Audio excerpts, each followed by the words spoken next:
SSC 2016 সালের পুরো panel বাতিল করে দিল দেশের শীর্ষ আদালত। এর ফলে সব মিলিয়ে বাতিল হলো 25,753 জনের চাকরি। নিয়োগের ক্ষেত্রে ব্যাপক পরিমাণ দুর্নীতি হয়েছে জানালেন সুপ্রিম কোর্টের প্রধান বিচারপতি সঞ্জীব খান্না। আর ওই রায় শোনার পর আন্দোলনরত চাকরি প্রার্থীরা তাদের প্রতিক্রিয়া জানালেন কঠিনভাবে। তাদের অন্যতম চাকরি প্রার্থী অত্যন্ত ক্ষোভের সঙ্গে জানালেন, বাংলায় মমতা ব্যানার্জি জিন্দাবাদ, বেঁচে থাকুন মমতা ব্যানার্জি আমাদেরকে এইভাবে শেষ করবার জন্য। এবার আপনি খুশি তো? সেই সঙ্গে অত্যন্ত হতাশার সাথে রাজ্যের মুখ্যমন্ত্রীর উদ্দেশ্যে হাততালিও দিলেন তারা। সারা বাংলার মানুষ আজ জেনে গেলেন এসএসসি শিক্ষক নিয়োগ দুর্নীতি মামলায় চূড়ান্ত রায় দিয়েছে সুপ্রিম কোর্ট। ফলে প্রধান বিচারপতি সঞ্জীব খান্না এবং বিচারপতি সঞ্জয় কুমারের বেঞ্চ কলকাতা হাইকোর্টের রায়কেই বহাল রেখে জানিয়ে দিল 2016 সালের পুরো নিয়োগ প্রক্রিয়া বাতিল করা হলো। নিশ্চয়ই মনে আছে সকলের 2016 সালের এসএসসি শিক্ষক নিয়োগ নিয়ে দুর্নীতির অভিযোগ ওঠার পর কলকাতা হাইকোর্ট পুরো প্রক্রিয়াটিকে অবৈধ বলে ঘোষণা করেছিল।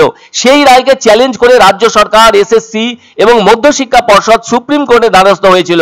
আবার চাকরিহারা প্রার্থীরাও একাধিক মামলাও করেছিলেন।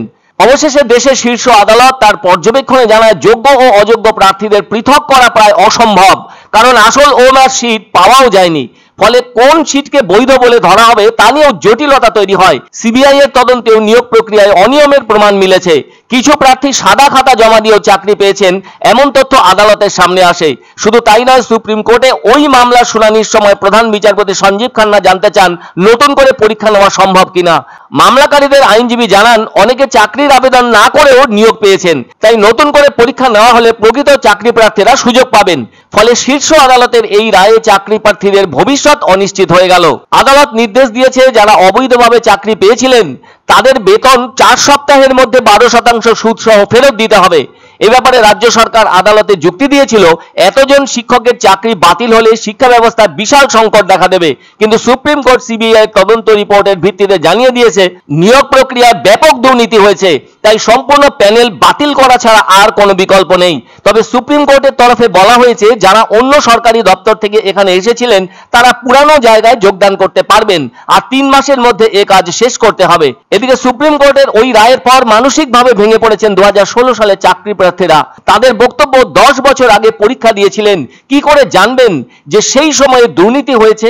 শেষটায় দুর্নীতির মাসুল দিতে হলো যোগ্যদের। অন্যদিকে প্রদেশ কংগ্রেসের সম্পাদক সোমেন রায় চৌধুরী এই ব্যাপারে মুখ্যমন্ত্রীর উদ্দেশ্যে ক্ষোভ উগড়ে দিলেন। বাংলায় মমতা ব্যানার্জি জিন্দাবাদ, হাটে যোগ, হাটে যোগ, মমতা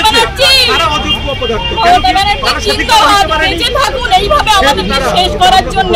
হাততালি আপনাদের জন্য, হাততালি। এটাই হচ্ছে আপনার কৃতিত্ব, আমাদেরকে পুরো শেষ করে দেওয়া হলো। এবার আপনি খুশি তো?